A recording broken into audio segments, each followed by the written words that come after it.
Assalamualaikum warahmatullahi wabarakatuh. Waalaikumsalam, Pak. Salam sejahtera untuk kita semua. Salam Om Swastiastu, Namo Buddhaya, salam rahayu, salam kebajikan. Sehat semua rekan-rekan? Sehat. Alhamdulillah ya. Jadi ini maaf karena materi kita sudah kita anggap cukup, dan lagi ini kan sudah semester akhir. Nah, saya ingin mengetahui sejauh mana rekan-rekan itu punya problem, ya kan? Baik problem solver atau legal isu yang akan dipilih nanti apa kira-kira, terkait apa yang akan kita bedah isunya itu. Ya, Mau bahas yang silakan. hubungan yang kemarin ya, Pak, yang Ya, pasal 424 itu ya, Pak. ya. Jadi yang Pak, akan, mohon izin, Pak. silakan. Mau tanya dulu ya, Pak. Misalnya Boleh. kalau dia seorang pelayan bar ya, Pak. Ya. Kan kemarin kan hubungannya kan dengan memberikan minuman ya, Pak. Ya, Minuman keras. Nah, kalau dia itu sebagai pelayan bar dan dia memberikan tamunya itu minuman. ya, Berarti ini kan dalam konteks dia bekerja ya, Pak. ya, betul. Nah, dan dia tahu memang tamunya itu memang sudah mabuk, dan dia masih tetap memberikan minuman itu. Nah, apakah ini juga dia termasuk di dalam pelanggaran 424 ayat 1 ya, Pak? Jadi betul sekali, rekan-rekan ternyata betul-betul memahami apa yang kita sampaikan. Nah, itu termasuk, walaupun itu pemilik bar ataupun pelaku atau pelayan bar, itu nanti masuk kategori itu. Jadi, kualifikasi orang yang melakukan tindak pidana. Jadi kalau pelayan bar pasti nanti ada SOP-nya, enggak? Perlu ditanya, ya kan? Kalau enggak ada, itu pemiliknya bisa ditarik, ya kan? Jadi yang melakukan, yang menyuruh melakukan, yang turut serta, dan yang membantu. Bagaimana cara membedah, ya, menganalisis terkait dengan isu real. Misalkan ini terkait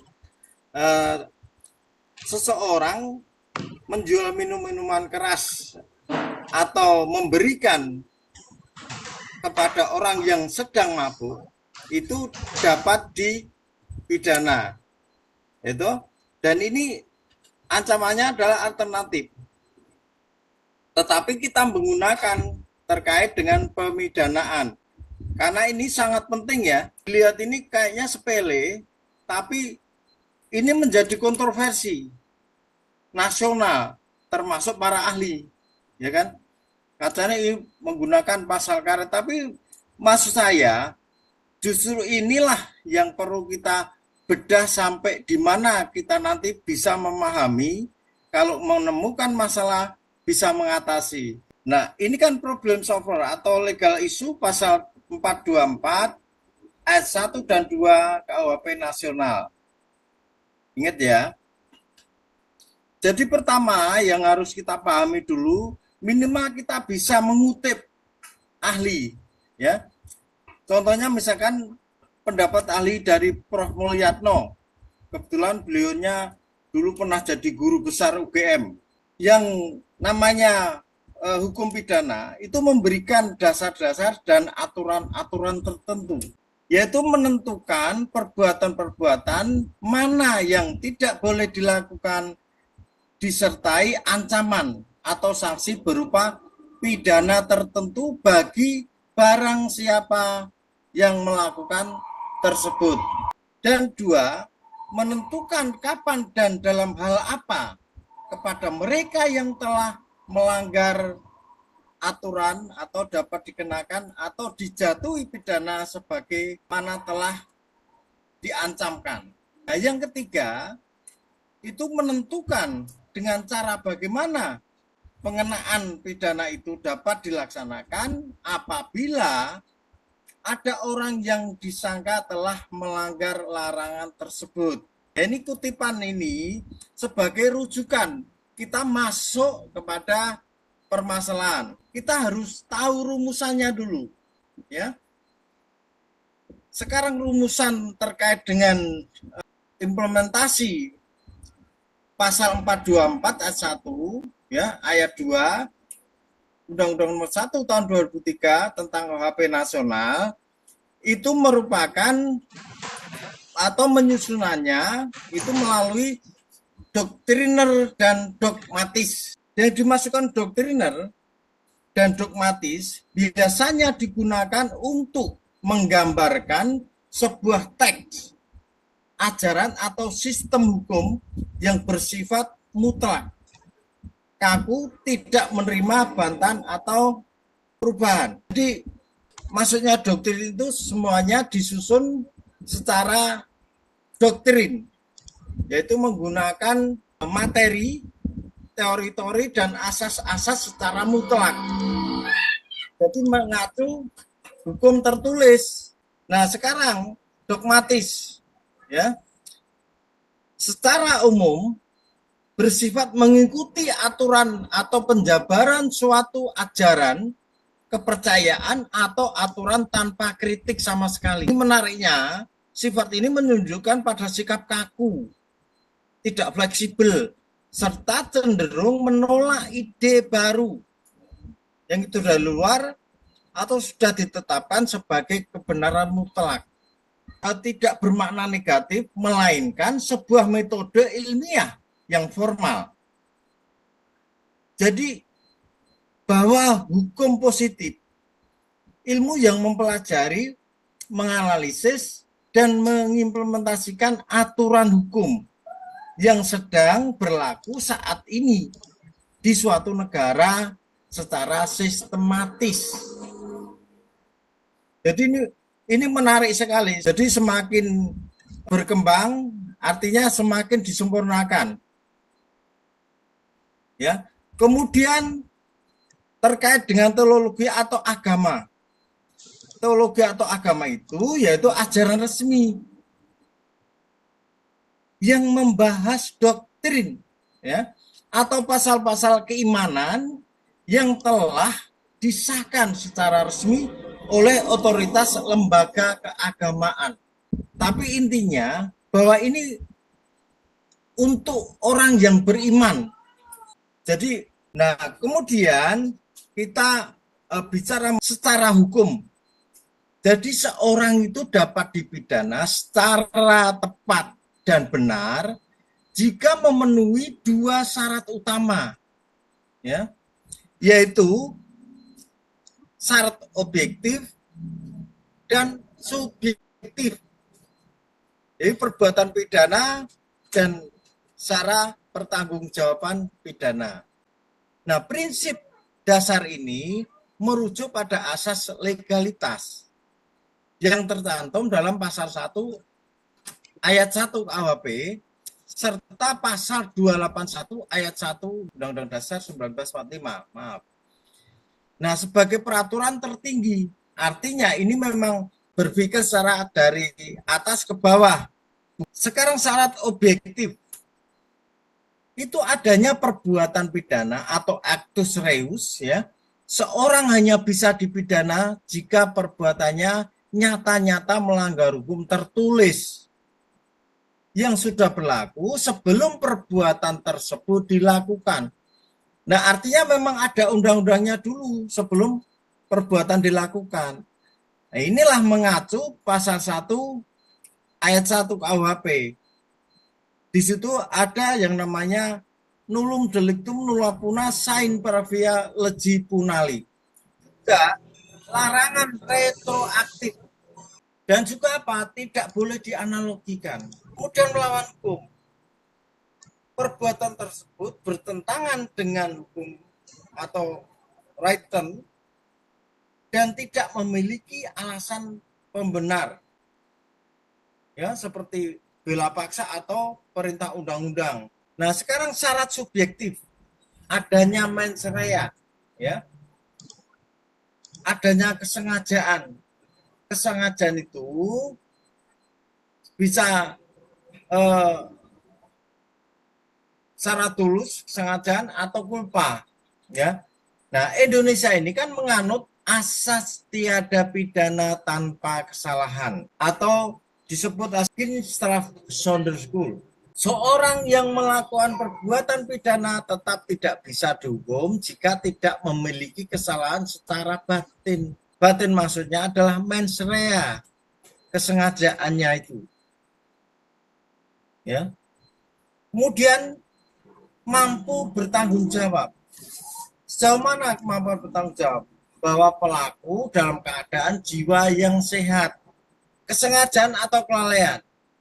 Jadi perbuatan dilakukan dengan niat jahat atau tulus, atau kurang hati-hati, atau kulpa. Dan yang terakhir adalah tidak ada alasan pemaaf. Ya. Pelaku tidak dalam kondisi daya paksa overmark atau daya pingsan yang menghilangkan kesadaran orang. Misalnya. Itulah orang bisa dipidana karena dua syarat tersebut. Ini harus terpenuhi ya, baik secara objektif maupun subjektif. Sampai sini ada yang mau tanya? Silakan. Belum, Pak. Ya, oke. Nah, sekarang pengertian umum terkait dengan pertanggungjawaban itu apa sih sebenarnya? Jadi pertanggungjawaban pidana adalah kemampuan seseorang untuk dipertanggungjawabkan atas perbuatan pidana yang telah dilakukannya, sehingga ia dapat dijatuhi pidana atau sanksi. Kemudian pertanggungjawaban pidana, ya. Nah ini sebagaimana pasal 36 sampai pasal 50, ya. Asas utama pasal 36, pertanggungjawaban pidana hanya dapat dibebankan kepada pelaku yang memiliki kesengajaan atau kealpaan. Ini adalah penegasan asas Ginzburg Sunday School. Tiada pidana tanpa kesalahan. Makanya rekan-rekan harus cermat ya. Nah, kemudian syarat dapat dipertanggungjawabkan seseorang dapat dipidana jika memenuhi syarat. Pertama ya, poinnya mampu bertanggung jawab. Artinya apa? Bahwa jiwa itu sehat dan cukup umur. Ya. Nah, kalau itu disebut anak itu tentunya di bawah 18 tahun. Sampai sini ada yang mau tanya dulu? Silakan. Atau mungkin rekan-rekan tahu apa yang dimaksudkan melawan hukum? Coba sekarang. Izin tanya, Pak. Ya. Izin tanya, Pak. Pak, yang tadi kan Bapak kan sebutin syarat orang dipidana itu salah satunya kan udah dewasa ya, Pak ya? Di kasus yang pasal 424 ayat 1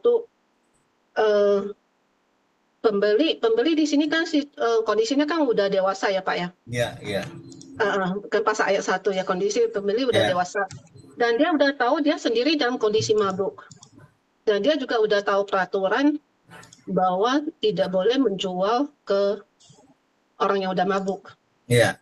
Tapi dia sendiri udah tahu dia sadar dewasa dan dia tahu peraturan dan dia masih udah tahu kondisinya udah tidak bisa membeli minuman beralkohol, tapi dia masih ke tempat jual minuman alkohol untuk menjebak penjual untuk jual alkohol ke dia. Jadi di sini di pasal 424 apakah pembeli juga memiliki tanggung jawab pidana, Pak? Iya. Jadi seorang pembeli apabila itu merusak atau berakibat pada kepentingan umum misalkan habis beli terus nanti di jalan mabuk, ngancam orang, kemudian mukul orang, itu dikenakan. Jadi sebagaimana yang itu diatur dalam pasal 316 KUHP yang baru ini.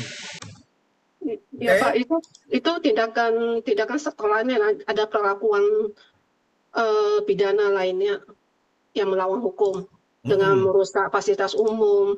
Atau mungkin itu kan tindakan asli. Tapi pada saat membeli alkohol, meskipun tidak ada perbuatan melawan hukum, tidak ada melakukan onar, cuma dia membeli di sana kan, kalau misalnya jual kan penjual pasti udah dikena pidana yang 424 karena pembeli udah mabuk. Tapi pembeli yang sendiri udah tahu mabuk, dan dia masih ke tempat membeli alkohol untuk menjebak penjual-jual ke dia. Jadi ada hukuman pidana ya Pak ya. Karena dia udah menjebak penjual untuk melakukan tindakan pidana gitu. Iya. Nah, itu kan namanya kurang kehati-hatian ya.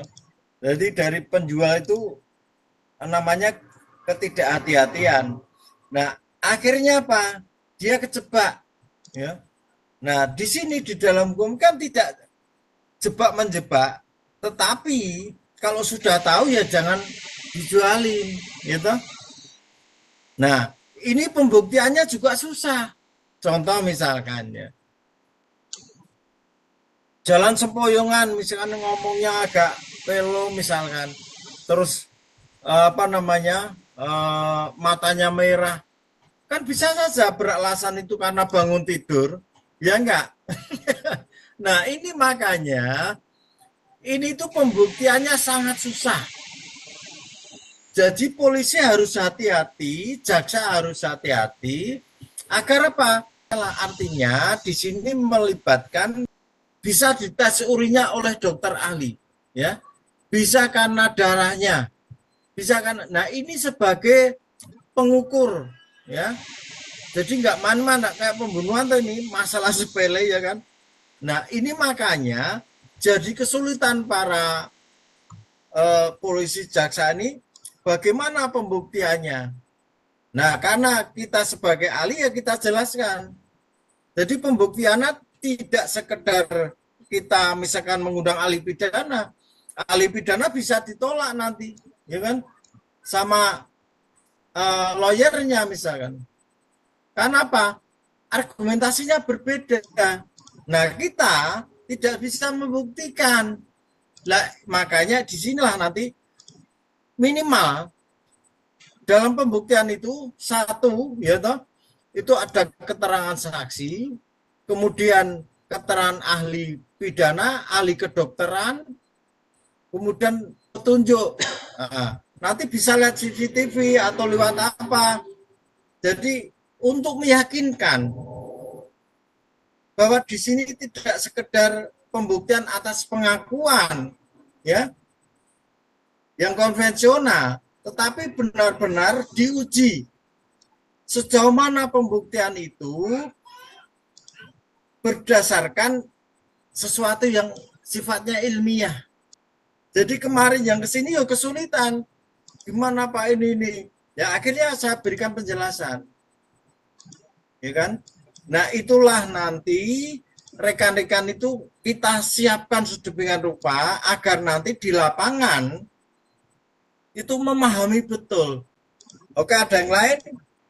Iya Pak, jadi tetap tanggung jawabnya hanya di pihak penjual aja ya Pak ya? Penjual. Iya, betul. Pembeli nggak ada ini, nggak ada tanggung jawab ya? Iya. Terima Dia kasih sama Pak. beli terus diem aja tidur ya nggak apa-apa.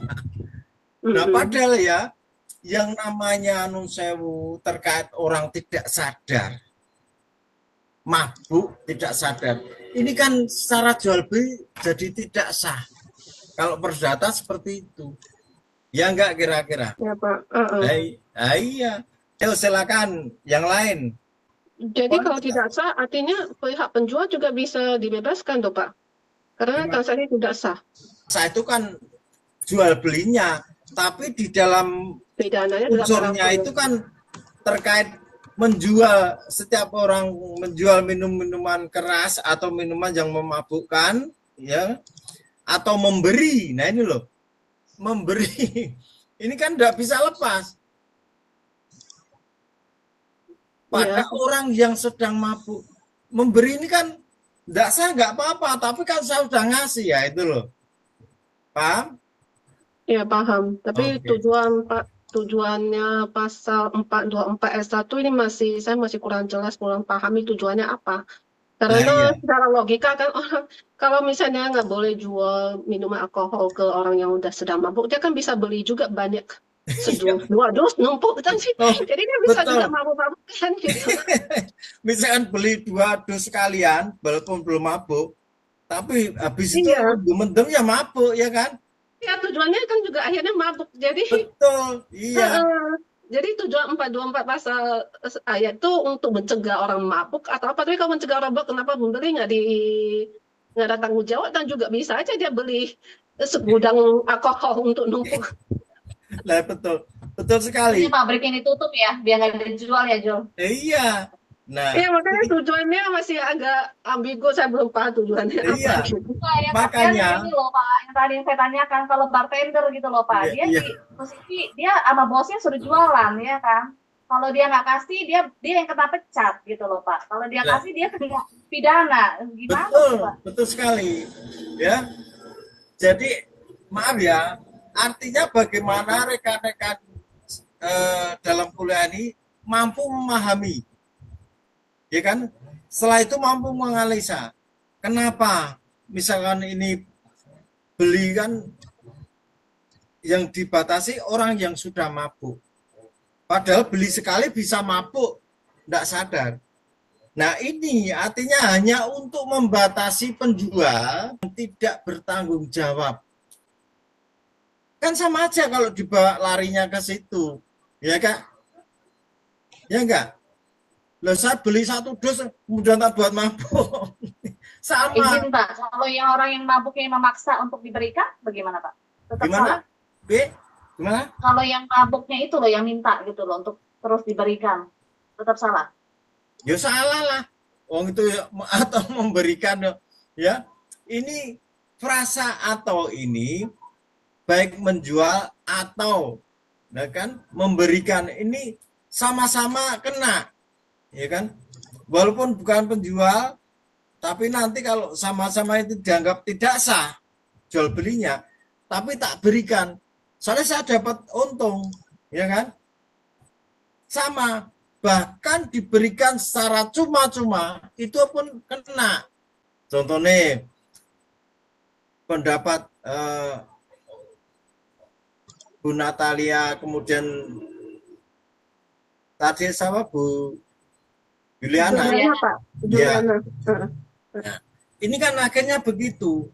Nah, sama ketika kan kemarin sudah kita sampaikan ada beberapa ahli itu yang kontroversi ya gitu. Satu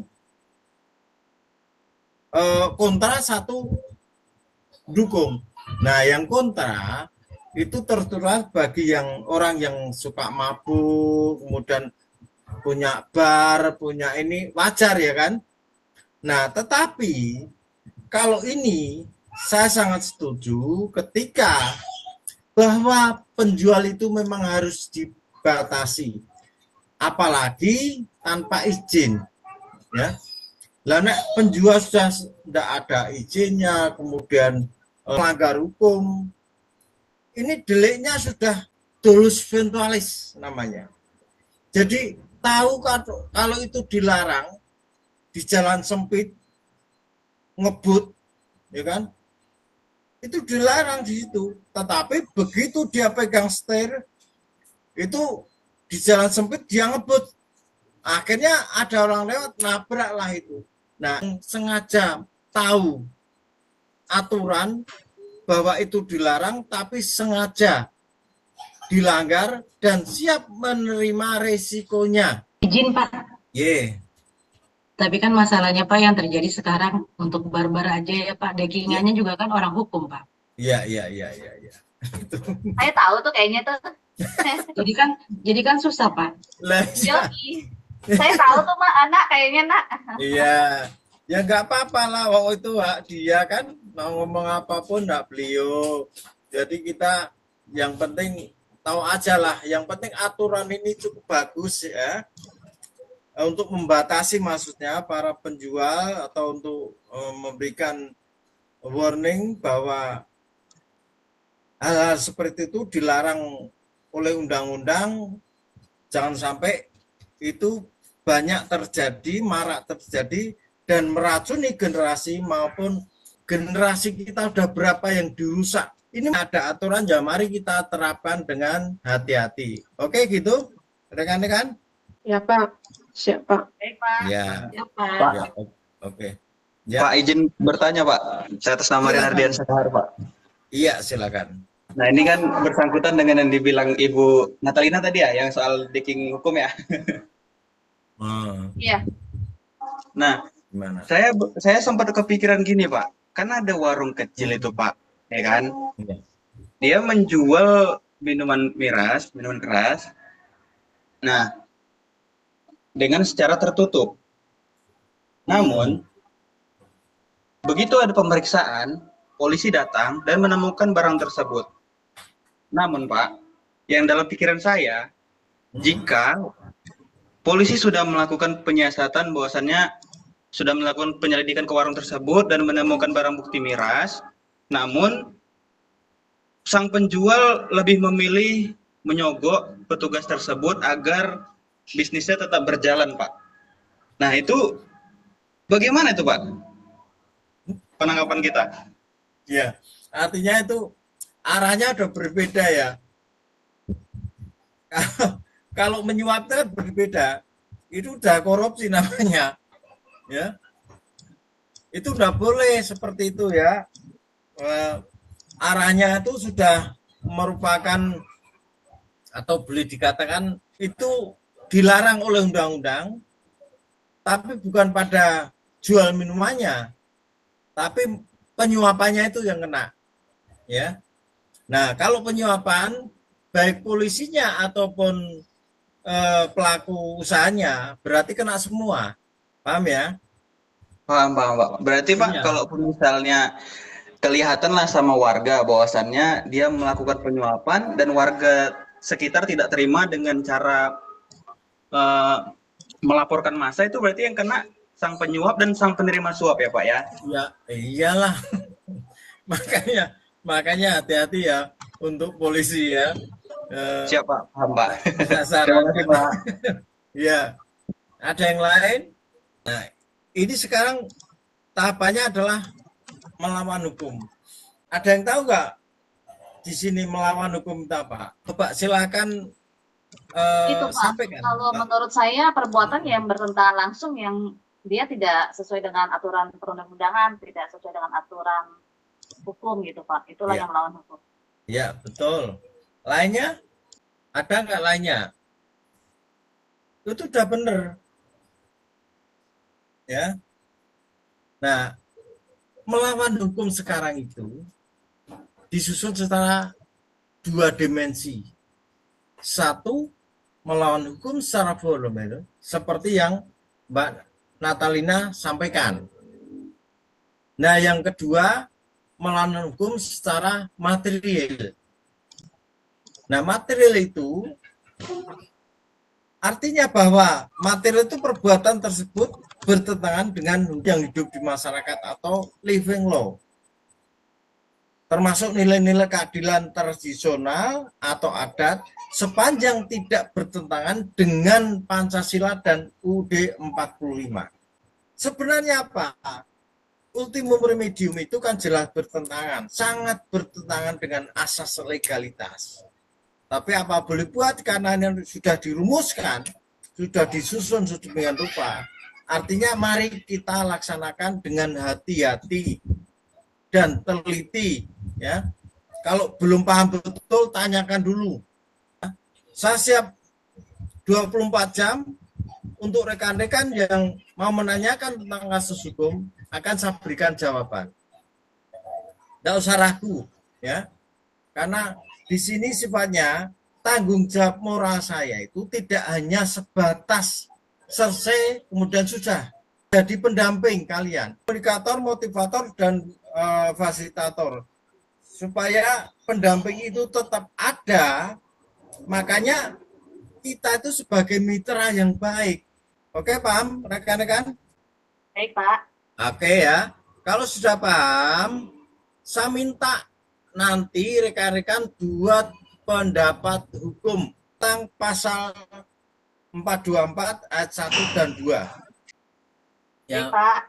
seperti ini loh, menarik sekali ketika disampaikan ternyata rekan-rekan punya kemampuan. Artinya jangan ragu nanti daripada kita sesat di jalan. Oke, untuk hari ini mungkin kita cukup sekian. Kurang lebihnya mohon maaf. Wassalamualaikum warahmatullahi wabarakatuh. Om Santi Santi Santi. Matur nuwun.